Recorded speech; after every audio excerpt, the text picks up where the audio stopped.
Ini semacam bentuk curhat dari Presiden Republik Indonesia ke-6 Pak SBY, meskipun di awal Pak SBY menekankan bahwa ini adalah pandangan dari Partai Demokrat dan juga bentuk sharing dari Pak SBY begitu. Jangan dikaitkan dengan pilkada atau tim pemenangan Agus Silvi. Apa yang Pak Ipang tangkap dari konferensi pers Pak SBY ini? Adakah semacam bentuk maksud atau tujuan lain di samping di awal Pak SBY menekankan bahwa sebenarnya isinya ini hanya untuk menenangkan masyarakat di saat situasi politik yang kian memanas saat ini? Iya, ada pesan dan simbol atau makna yang bisa diterima atau dikirim ke benak publik sebetulnya dari konferensi pers Bapak mantan Presiden SBY.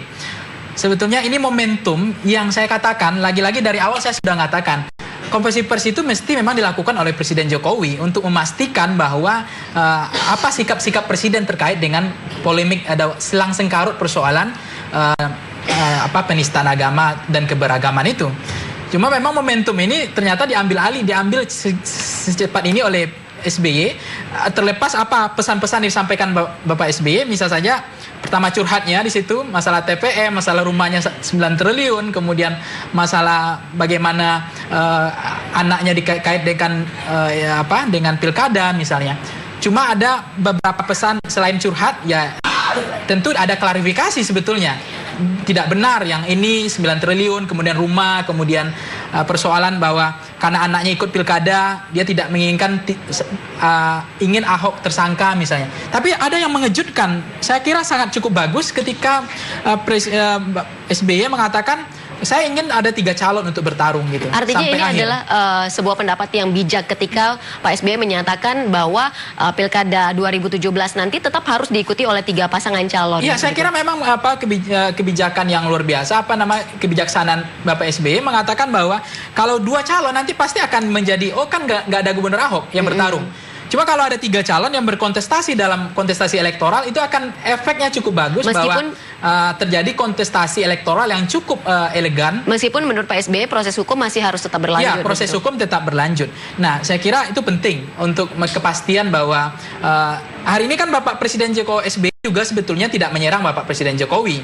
Kalau kita lihat konteksnya kan bola penegak hukum ada di penegak hukum sekarang. Artinya begini, Pak Ipang, berarti kalau bola hukum sebenarnya sekarang sudah harusnya ada di penegak hukum, bukan Pak Presiden. Berarti yang lambat artinya adalah Polri. Polri. Nanti saya tanyakan itu tapi ya.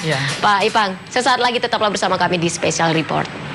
Anda masih bersama kami dalam Special Report. Ada apa dengan Ahok? Tadi di jeda sempat berdialog dengan Pak Ipang yang mengatakan bahwa ketika di konferensi pers, di akhir-akhir konferensi pers Pak SBY ini kelihatan panggung depannya Pak SBY yang sekarang, apalagi ketika membahas soal penegakan hukum pada aktivis HAM Munir yang ketika itu Pak SBY tadi cukup berapi-api menyampaikannya. Iya, saya melihat apa yang disampaikan Bapak Presiden agak meninggi nadanya dan itu kelihatan aslinya Bapak Presiden sebetulnya. Pak SBY. Mantan Presiden SBY. Maaf, saya koreksi, mantan Presiden SBY. Itu kelihatan aslinya. Sebetulnya ketika dia menjadi presiden belum kelihatan seperti itu. Nah, ini panggung depan yang kita lihat agak nadanya tinggi dan dia sangat terima bagaimana logikanya dibolak-balik. Kok saya mau dijadikan tersangka gitu kan? Dan ini apakah Pak Ipang melihat bentuk klarifikasi dari Pak SBY? Ya, bagian dari klarifikasi. Ada beberapa poin yang diklarifikasi. Pertama adalah TPF itu, yang kedua ada masalah soal kekayaan keluarga, itu. Kemudian ada persoalan apa namanya tadi?